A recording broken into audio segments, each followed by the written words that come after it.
So, can you suggest three of your favorite books?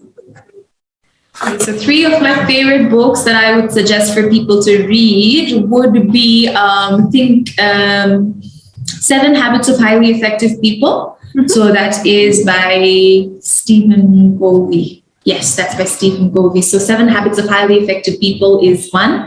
Then I would say Secret. The Secret one is, and many might find it a bit gimmicky, to begin with, but the core principles that are mentioned there they're amazing. It's a very short book. So that about self-growth, the Secret is more about the law of attraction. Then the Seven Habits is more about the tools that can help you reach that goal. And or fiction, I'd say, what would I recommend?